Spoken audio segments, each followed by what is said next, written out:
taageerayaasha Arsenal waxa way horyaalka le cusub u yeelayna waxaan waxba yaa loo arkin City anagoo laba dhibcood ka koreyno 2 points in qaboweys maalin afar oo maanina maalin waxa u tageynaa lixa u tageynaa maalin laba u tageynaa mana qaba karto ama hal la buuqo ama yaa la buuqin horyaalka le dhadhan loo yeelaa moogi ma meel uma socdaan kuwan caawa gamekan oo Brentford hadaa badbaadnaba koox kale oo celinaysa ma baleba kooxdan san hadda gurigeeda la joogo indhaha noo shidatay waxa umaleynaa sanadkii hore alaba mar ka badan kii ka horreeyay saano kala dhacday waa ka badinay may barajina gelisay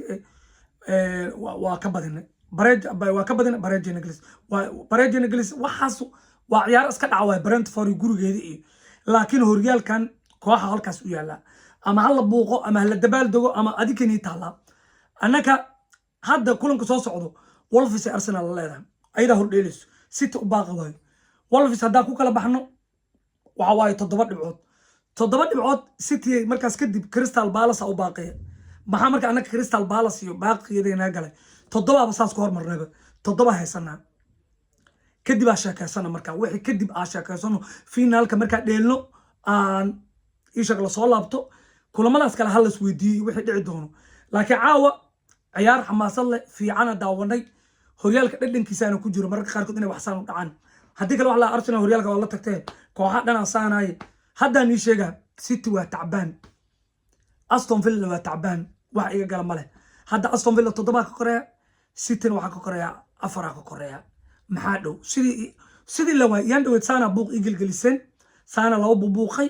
meeshii la ku dhamaatay taageerayaasha Arsenal marka inta xooga wax la hadla aniga qalbiga xun la hadla koobkan Arsenal askale bareeja la galay waa la iska badiyay wax walba dhici karaan ciyaartan waa ka soo bixi kartaa natiijo walba waa ka iman kartaa laakiin yani ciyaar walba kulan walba ila badima mar badan aan sheegay kulan walba guul ma imaanayso City dan hadda maanta badayso biri waa dhiiqanay City isbuucii hore waa soo dhiiqanaysay labada ciyaar ee badis annaka waa soo badinay waa dhiiqanay hadda soo badinay hadda waa dhiiqanamaano marka horyaalka ku jiraba fiiri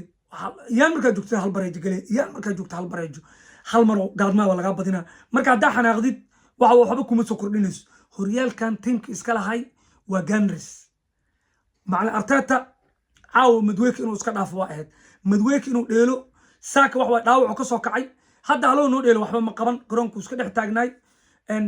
Odegaard waa keentay isbedel ciyaarta ka muuqday haafkii horena waxa naga dinsanaa Ciise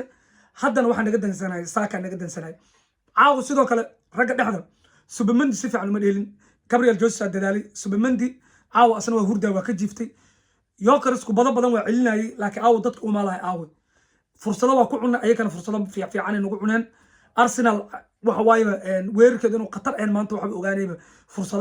fursadeen waa iska yaraayeen wax la tari kara ayeen waxa balooniga la soo dhisay ninkii saaka ahay laakiin ciyaarta la keenay iska dhex taagnaa Madweeki caadi ugu sheekeynay gab saaka laakiin dhaawac ka soo kacay dhaawiciisi culeys kooxdu u keenay kooxdii wuxuu galiyay Menes iyo dib u dhac iyo qabow u galiyay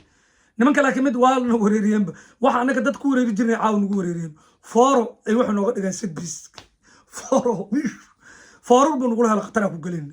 nima waxa u joogay ina basal bay dhaamid hadda Ingiriiska joog ina basal nima la eeg Michael Jordan u taagan marka keentid oo nagu la sigaaba waa ayay war taageerayaasha Arsenal habeen wanaagsan caaw waxa rabna kuwa ina dhafrnaa rabnay laakiin hadda bareejada heleen gambarkooda u toos ina halkii eberka taa ugu dhamaan dhaaneen waana afartaan مع سلامنا دهنو وانو توسويس عافي لكن قفكي Arsenal oo niijabayso kooxdan ka tag hadaa niijabayso kooxdan iska tag koox kale raaso guul martido guulo kale koox gaar ah meel ku ogtahay kooxaas kale aad